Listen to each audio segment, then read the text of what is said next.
কালকে রাতে যারা 5 বছর ধরে যাদেরকে এলাকা আউট করে রেখেছে, সুবোধ অধিকারী, কমল অধিকারী, কাঁচরাপাড়া 2 আমাদের পার্টি কর্মী, তারা ভোটের দিন এসে ভোটের দিন এসে পোলিং এজেন্ট হয়েছিল, ভোট করিয়েছিল, ওদের কাউন্টিং এজেন্ট করা হয়েছে। তারা কল্যাণীতে বাড়ি ভাড়া নিয়ে থাকে, তাদেরকে কল্যাণী থানা গয়েশপুর ফাঁড়িকে পাঠিয়ে অ্যারেস্ট করেছিল। আমি বুঝতে পারছি না, একটা লোক 5 বছর ধরে বাড়িতে থাকতে পারছে না, সেই লোকটা কি অপরাধ করলো। তার জন্য আমি টুইট করেছিলাম। আজকে শুনেছি কি জ্ঞান ফিরেছে, বুঝতে পারছে এটা ভুল হচ্ছে, তার জন্য তাদেরকে সকালবেলা বন্ড নিয়ে ছেড়েছে। এই তৃণমূল হলো পুলিশ হলো তৃণমূলের লোক, তৃণমূল হলো পুলিশের লোক। তো এখন পুলিশ ছাড়া তো তৃণমূলের সঙ্গে কেউ নেই, তাই এই পুলিশকে দিয়ে সব হ্যারাসমেন্ট করাবার চেষ্টা হচ্ছে, কাউন্টিং প্রভাবিত করার চেষ্টা হচ্ছে।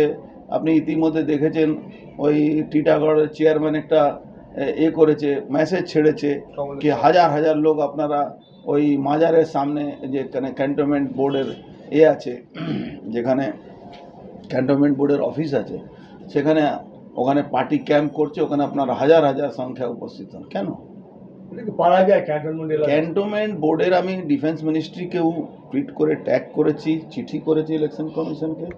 এই ক্যান্টনমেন্ট বোর্ড এলাকায় কি করে কোনো পার্টির ক্যাম্প হতে পারে?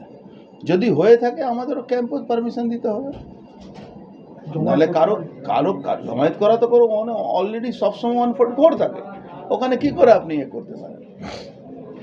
এটা নিয়ে আমি টুইট করেছি।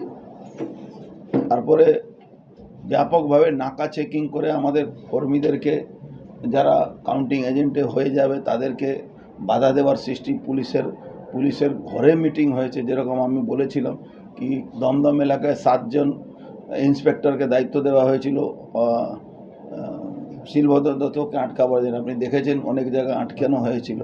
তো এইসব পুলিশ তরফ থেকে এইসব করা উচিত না। আমি বুঝতে পারছি না, কালকে সরকার থাকবে না, তখন এরা কি করবে? এদের তো অবস্থা খুব খারাপ হয়ে যাবে। কেন, যদি আমি বলছি নিয়ম অনুযায়ী, আইন অনুযায়ী তোমার কাজ করা আছে করো, কিন্তু আইনের বাইরে গিয়ে তুমি এইসব কাজ করা উচিত না। আপনাদের দলের কর্মীর কোনো ক্ষমতা নেই, পুলিশ আটকালে পুলিশ জবাব পেয়ে যাবে। অন্য দলের কর্মী কোথায়? মমতা বাজি মিটিংয়ের লোক নেই, আবার কর্মী, তৃণমূলে আবার কর্মী আছে নাকি? তৃণমূলের কর্মী মানে সিভিক ভলেন্টিয়ার, তৃণমূলের কর্মী মানে ওই আশা কর্মী, তৃণমূলের কর্মী মানে 100 দিনের যারা কাজ করে তারা। আর তারা ওদেরকে ভোট দিয়েছে, সেটা তারা যদি এটা তৃণমূল ভাবে, তাহলে তৃণমূল মূর্খে স্বর্গবাস করছে। রাস্তায় পথ আটকালে কি ব্যবস্থা নেবে? যার যে ভাষা যে জবাব দিতে হয় দেবো। আমরা we are ready to fight against TMC goons. বলছি যে বাউন্সার ভাড়া করা হচ্ছে কাউন্টিং এজেন্ট। আরে বাউন্সার ভাড়া করুক বা তোপ ভাড়া করুক, ওই বাউন্সার কে হয়ে? এটা দরওয়ান। যখন কোনো গন্ডগোল করতে আসবে, এমন উচিত শিক্ষা দিয়ে দেওয়া যাবে, সে শিক্ষা জীবনে তার বাবা মাও তাকে লেখাপড়া করায়নি।